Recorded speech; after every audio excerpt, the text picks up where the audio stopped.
Good morning, class. I hope you all have had a successful week, and I look forward to being back with you all very soon.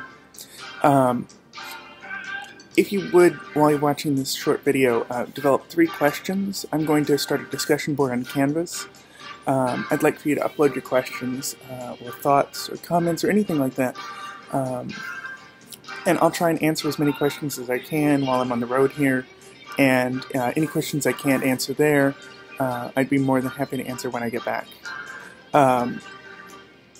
Like I said, you're more than welcome to email me, anything like that if you have any questions about course content or anything of that nature. So, let me get started about how this process has worked. I have 3 wonderful people working with me. Elliot Forrest, who's the staging director for this production tour and television event. Then I have Itai Chung, who's my associate designer. I went to graduate school with Itai, and we work really well together. And then I have Walter Olden, who is the lighting supervisor. And that role really is to facilitate my needs and my desires for lighting through his shop, Olden Lighting, which has been around since the mid-'80s.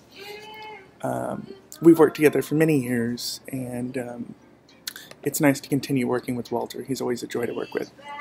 Anyway, so I just got back last night at about 2:30 in the morning from Texas A&M, where we went to the Rudder Theater Center, which is a roadhouse. And a roadhouse basically means that shows come in, they don't produce their own work. And we brought our show, Considering Matthew Shepard, to the Rudder Theater. And we had 2 days of performances there to open the national tour. And that was a full tech process like you would experience anywhere else.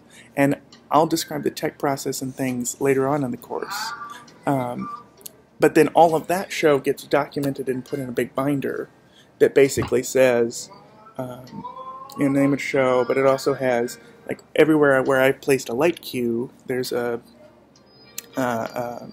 marking in the script, but then there's also what's called a verbose cue description, which means the lighting design and the lighting idea is actually described in words.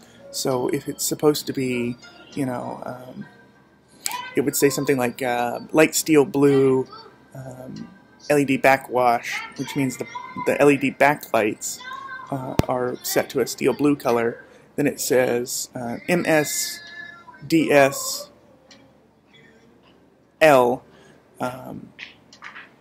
L50170.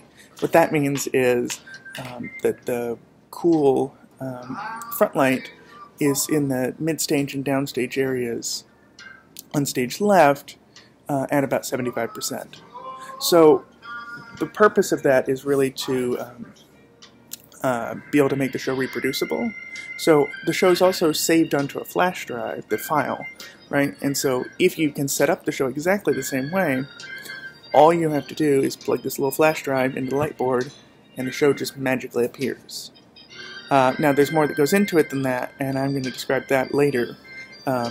But what basically is happening is, as long as theaters reset the lights in roughly the way that we had them set originally, it basically just works, right? So the lights will come up the way they did then, and it allows the show to be the same from venue to venue, state to state, theater to theater. Another point that I wanted to make was that now, starting this morning, we're transferring the show to television. And that means several things. Excuse me, I'm sorry. One of the things that means is that we have to modify the lighting, A, to accompany the much larger theater. We're going to the Moody Theater, which I can't show you right this minute, but I'm going to upload a couple other videos throughout the week to my channel that you're watching this on now, so that you can see behind the scenes at the Moody. As soon as we get more programmed, I'm happy to show you some of that. And again, that'll be on this channel as you wish. Other things that I wanted to, again, draw your attention to, though, is how television changes things. So the camera perceives light differently than your eye does. In fact, this webcam makes it look like I'm in a very dark room, and I'm not. This room is very brightly lit, but you basically see kind of a floating head. It's just my face. So I will describe how that works. I'm curious to know what your questions are about the differences between television and theatrical lighting, or television and lighting for the stage. That would be a big point that I would hope that a lot of the questions stem from. Again, I'm going to upload more videos that show how we've actually gestated the process, right? So what we came up with.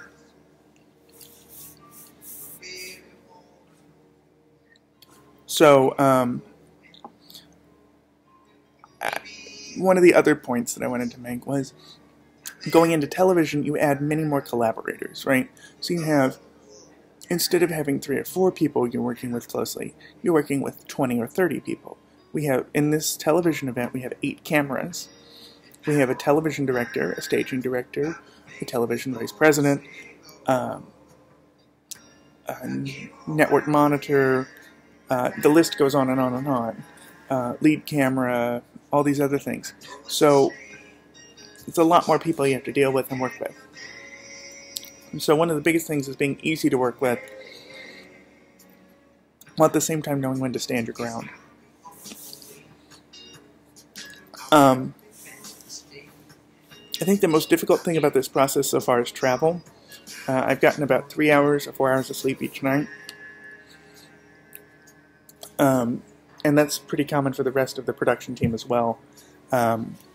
We're all working pretty long days and shuttling back between College Station, Texas, and Austin, and then preparing to send the show up to Boston, which I won't be going to Boston, so I have to have everything in immaculate condition to be sent to be worked on by other people, so that my design continues exactly the way it was set at the originating stop on the tour.